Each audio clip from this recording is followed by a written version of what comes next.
की मी माझा जो जुना पक्ष होता शरदचंद्र पवारजी राष्ट्रवादी काँग्रेस, तो पक्ष सोडून मी या पक्षात का आलो, तर मी या त्या 2009 पासून त्या पक्षामध्ये होतो. त्या पक्षामध्ये मी मनापासून काम केलं. आपण सर्वांनी पाहिलं असेल की पक्षाचं कुठलेही आंदोलन असू द्या, पक्षाच्या जे नेते होते डॉक्टर जितेंद्र आव्हाड यांच्यावर कुठलीही संकट असू द्या, त्या प्रत्येक संकटामध्ये प्रत्येक आंदोलनामध्ये मी पुढे असायचो. पुढे असून मी नेहमी माझ्या नेत्याला आणि माझ्या पक्षाला प्रोटेक्ट करण्याचं काम केलं. मी काही विषयावर जे एक विषय होता त्याच्यावर उपोषणाची वेळ आली, उपोषणाला देखील बसलो, कारण की तो विषय तसा होता, त्यामुळे त्या विषयामध्ये उपोषण करणं गरजेचं होतं. त्या हिशोबाने मी बसलो होतो. मी सर्वप्रथम दादांना मी हे सांगू इच्छितो की दादा, मी माझा जो जुना नेता होता माझा, त्याच्या नेत्याच्या बैठकामध्ये येऊन तुमच्या ऑफिसच्या बाहेर येऊन गोंधळ केला, त्यानंतर तुमच्या वॉर्डामध्ये येऊन काही भाषणे केली. ही सगळी माझी त्या नेत्याने जी मला धुरळ घातली होती, ज्या नेत्यांनी मला मिसगाईड केलं होतं, त्या मिसगाईडच्या नादामध्ये ते सगळं झालं. त्या सर्वप्रथम मी त्या सगळ्या गोष्टीची दादांची कडे माफी मागतो की दादांनी मला त्या गोष्टीसाठी माफ केलं पाहिजे. की एक कार्यकर्ता म्हणून त्या पक्षासाठी मी प्रामाणिक होतो, त्या पक्षाची भूमिका मी मांडत होतो. दादा, त्या सगळ्यातून ती गोष्ट घडली. आपण मनाचा मोठेपणा दाखवला, मला माफ केलं आणि मला जवळ घेतलं आणि मला तुमच्यासाठी तुमचा वाढदिवस साजरा करण्याची संधी दिली, त्याबद्दल मी खूप खूप आभार मानतो. आणि मी सांगू इच्छितो डॉक्टर जितेंद्र आव्हाड यांना की तुम्ही 15 तारखेला येऊन एका कार्यक्रमामध्ये दादांवर वैयक्तिक टीका केली, दादाच्या कुटुंबियावर वैयक्तिक टीका केली. म्हणजे तुम्ही फक्त मुंब्र्यामध्ये येऊन दोन कुटुंबांमध्ये आपसामध्ये भांडणं लावायची, म्हणजे जी आमच्या मुंब्र्यातली जी एकता आहे ती कुठेतरी खंडित करण्याचा प्रयत्न करायचा, कुठे ना कुठे आपसामध्ये आम्हाला भिडवायचं. पण आता आमचे सगळ्यांचे डोळे उघडलेले आहेत. तर तुमचे जे जो प्रकार होता की आपसामध्ये भांडणं लावायची आणि आपसामध्ये वाद घालून हे करायचं, तर त्या आपसामधल्या याच्याला आता कोणी बळी पडणार नाही. लोकांना समजून आलेलं आहे की कोण व्यक्ती काम करतो आणि अर्ध्या रात्रीला कोण आपल्यासाठी धावून येऊ शकतो, हे लोकांना आता समजून आलेलं आहे. ज्या दिवशी मी दादांसाठी इंटरव्ह्यू दिला आंबेडकर चौकामध्ये, त्याच्या दुसऱ्या दिवशी सकाळी लगेच 9-10 वाजता पोलीस माझ्या घरी आले की आपण संग्राम जगताप विषयावर आंदोलन केलं होतं, त्याच्यामध्ये आपल्यावर गुन्हा दाखल आहे, आपण फोन उचलत नाही, नोटीस पाठवले, हे ते. म्हटलं ठीक आहे, मी समजू शकतो, हे राजकारण आहे. कुठेतरी मी तुमच्या पक्षात होतो तेव्हा चांगला होतो, आता दादांकडे गेलो होतो, जाणून बुजून मला अडकवण्याचा प्रयत्न करायचा. तर मी इथे जमलेल्यांना सगळ्यांना एकच सांगतो की मला माहिती आहे की मला अडकवण्याचा प्रयत्न केला जाईल, मला केसेस मध्ये टाकण्यात जाईल, तेच करू शकतात, कारण माझं कुठे इलिगल बांधकाम नाही की काय नाही की माझं नुकसान करू शकतो. तर त्यामुळे मला कुठल्या ना कुठल्या केसेस मध्ये अडकवून फसवण्याचा प्रयत्न केला जाईल. पण मी आपल्या सगळ्यांना सांगतो, जर मला कुठल्या केसेस मध्ये अडकवण्यात आलं आणि कुठे फसवण्यात आलं तर आपण कुठेही खचून न जाता आपण दादा आणि मोरेश्वर किने यांच्या पाठीमागे राहून आपण त्यांचा प्रचार घरोघरी करायचा आहे आणि दादांना भरघोस मतांनी निवडून आणायचा आहे. हा आपण प्रत्येकाने निश्चय घेतला पाहिजे. कारण की इथे कसं आहे की आपला संधी राहिला तर तो चांगला आणि दुसऱ्या संधी गेला तर तो वाईट झाला आणि त्याच्यावर केसेस टाकायच्या. तुम्हाला काय केसेस टाकायच्या टाका, मी केसेसला घाबरत नाही. आतापर्यंत तुमच्या संधी होतो, तुमच्यासाठी केसेस काढल्या, आतापर्यंत तुमच्या संधी होतो, तुमच्यासाठी सगळ्यांना अंगावर घेतलं. आता वेळ माझी आहे आणि मला माझं राजकारण करू द्या. माझ्या आडव्यात जाल तर हा बाबासाहेब आंबेडकरांचा भीमसैनिक आहे, हा तुम्हाला तुमची जागा बरोबर दाखवून तुमची जागा बरोबर दाखवून. तुम्ही आलात त्याबद्दल खूप खूप धन्यवाद. पुन्हा एकदा तुमची माफी मागतो. तसेच रीना मॅडम आणि आमच्याबद्दल देखील खूप वाद करण्यात आले, खूप गोष्टी करण्यात आल्या. पण काय तो खरं सांगतो, तो वेळ कसा होता, त्या पक्षात होतो, त्या नेत्यासाठी निष्ठा होती. तुम्ही देखील पाहिलं असेल, त्या नेत्यासाठी होतो पण निष्ठेने लढत होतो, कुठे मागे हटतो का.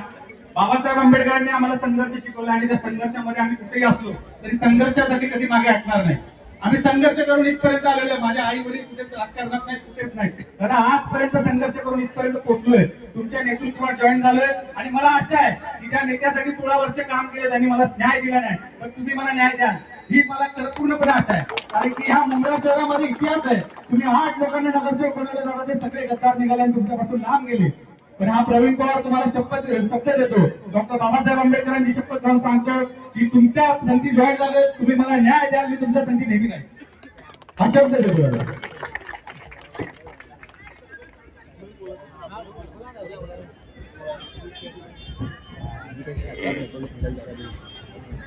अस्सलामुअलैकुम, नमस्कार, जय महाराष्ट्र. भारतीय घटनेचे शिल्पकार परमपूज्य डॉक्टर बाबासाहेब आंबेडकरांना वंदन करून महाराष्ट्राचे आराध्य दैवत राजा छत्रपतींना वंदन करतो। आज माझा वाढदिवस, या वाढदिवसानिमित्त प्रवीण पवार यांनी या सम्राटनगर भागात हा कार्यक्रम लावला आणि त्या कार्यक्रमाला उपस्थित माझ्या सर्व माता, भगिनी, बंधू आणि मित्रांनो, गेली अनेक वर्ष काय जन्मापासूनच या मुंबईत आम्ही आहोत आणि संपूर्ण मुंबई कसा डेव्हलप झाला आणि कसे मुंबईत लोक वाढले प्रत्येकाचं आम्ही बघितलेलं आहे। प्रत्येकाची काय बोलतात की प्रत्येकाचं ते चढ उतार बघितलेला आहे, पण परमेश्वरी कृपा आणि आपल्या सर्वांचे आशीर्वाद, या सर्व आशीर्वादाने मी म्हणजे माझी जी मान मर्यादा आहे किंवा माझा जो सन्मान आहे तो परमेश्वराने ऍज इट इज तसाच ठेवलेला आहे। कारण का खूप आले आणि खूप गेले, पण आपल्या आणि परमेश्वरी कृपेने आणि आपल्या सर्वांच्या आशीर्वादाने मी ऍज इट इज तसाच आहे आणि तसाच राहणार आहे। माझ्यामध्ये कोणताच बदल घडणार नाही। प्रवीण पवार एक चांगला कार्यकर्ता आहे, एवढी वर्ष मी बघतोय त्याच्याकडे की कशा पद्धतीने तो काम करतोय। यापूर्वी अनेक कार्यकर्ते माझ्याकडे आले, त्यांनी माझ्या बरोबर काम करण्याची इच्छा प्रकट केली आणि त्यांना सन्मान देण्याचं एक काम, जे मी एक नेता वगैरे काही नाहीये, मी पण एक कार्यकर्ता म्हणूनच काम करत असतो। पण खऱ्या अर्थाने जो कार्यकर्ता असतो ते दुसऱ्या कार्यकर्त्याला एक सन्मान देण्याचे काम किंवा त्याची जी जागा आहे ती जागा त्याला उपलब्ध करून देण्यासाठी, त्याचा जो स्पेस आहे तो स्पेस निर्माण करण्यासाठी आपण प्रयत्न करायचा असतो आणि त्याला त्याची जागा मिळवून देण्याचा त्याचा जो मान आहे तो मिळवून देण्यासाठी नेहमी मी प्रयत्न केला आणि प्रत्येक जो कार्यकर्ता असतो त्याला मान दिलेला आणि त्याची जी जागा आहे ती त्याला मिळवून दिलेली आहे। अशाच पद्धतीने या भागातून आमच्या महिला भगिनींनी एक भगिनीसाठी 2 वेळा माझ्याकडे इच्छा प्रकट केली आहे। 2 वेळा माननीय नगरसेविका अनिता किने यांनी त्यांची शिफारस केली आणि 2 वेळा त्यांना नगरसेवक म्हणून निवडून आणलं। खऱ्या अर्थाने मागच्या वेळेस 2017ला ज्यावेळेस आम्ही त्यांना आमच्या पॅनलमध्ये घेतलं, म्हणजे 2-3 महिने पण नाही आमच्या बरोबर राहिले। या भागात जे आपले आमदार आहेत त्या आमदारांच्या मिसेसने त्यांनी निवडणूक लढवण्यासाठी पैसे घेतले होते आमदाराकडून आणि आमदाराकडून पैसे घेतलेले असताना निवडणूक संपल्यानंतर आमदाराच्या मिसेसने त्यांना शिवीगाळ सुरू केली।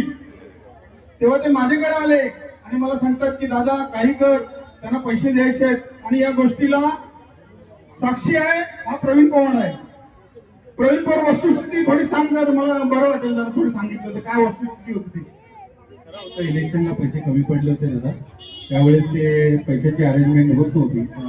आवाड साहेबांनी ते पैशाची अरेंजमेंट करून दिली होती। नंतर आवाड मॅडमने त्रास दिला की पैसे माझ्या वेळेवर द्या म्हणून। आपणच आणि अनिताताईंनी कुदळकर यांना बोलवून पैशाची अरेंजमेंट करून दिली आणि ते नंतर ते पैसे देण्यात आले। त्यानंतर काही वाद झाले, सगळ्या गोष्टी झाल्या, ते माझ्या समोरच आहे आणि मी त्या गोष्टीला साक्षी। म्हणजे सगळं आम्ही तुमच्यासाठी करायचं आणि तरी पण गद्दार आम्ही। ठीक आहे, प्रवीण पवारनी ऑफिसवर येऊन मला गद्दार बोलला असेल, मला काही लोकांनी या संदर्भात गावाची कुजबूज सुरू होते की प्रवीण पवार तुमच्या बरोबर येतात, त्यावेळेस बरेच जे आपले आहेत हितचिंतक त्यांनी सांगितलं की प्रवीण पवारने तुम्हाला गद्दार बोललेला आहे, तुमच्या ऑफिसवर येऊन हे सगळं काय केलेलं आहे। मी बोललो ठीक आहे, आता त्याला कदाचित त्याची चूक समजली असेल, म्हणजे वस्तुस्थिती काय आणि सच्चाई काय ती त्याला कदाचित समजली असेल, म्हणून तो आमच्याकडे येण्याचा प्रयत्न करतोय। तर त्यासाठी जर तो एक सर्वसामान्य नागरिकांसाठी झटत असेल, एक सर्वसामान्य कार्यकर्ता असेल आणि लोकांसाठी त्याचं काम करण्याची इच्छा असेल, तर त्याच्यासाठी म्हणजे त्याला जर चूक त्याची समजून आली असेल तर त्याला आमच्या बरोबर घेण्यास आम्हाला काही हरकत नाही, कारण तो आमच्या गावातलाच आहे। जर एक सर्वसामान्याला मान द्यायचा असेल, सर्वसामान्य कार्यकर्त्याला पुढे जाऊन देण्यासाठी एक्सप्रेस निर्माण करून द्यायचा असेल, तर तो प्रवीण पवारसाठी आम्ही निर्माण करून देऊ त्याला. तो चांगलं कार्य करेल, जनतेसाठी चांगलं राबेल, तर त्याच्याकडेही आम्ही चांगलं त्यासाठी मेहनत घेऊ. आपण इथं आलात आणि प्रवीण पवारला जो सन्मान देण्यासाठी आपण इथं उपस्थित राहिला, विशेष करून म्हणजे महिला भगिनी ज्या आलेल्या आहेत आमच्या, त्या या ज्या पद्धतीने आता प्रवीण पवार यांना साथ देण्यासाठी आलेले आहेत, तसंच यापुढेही प्रवीण पवारला चांगल्या पद्धतीने आपले आशीर्वाद, आपली जी साथ आहे, आमच्या सगळ्या लाडक्या बहिणी बसलेल्या आहेत एकनाथ शिंदे साहेबांच्या, आमच्या सगळ्या लाडक्या बहिणी आहेत. कोणाला लाडक्या बहिणीचा लाभ मिळत नाही, हात वरती करा.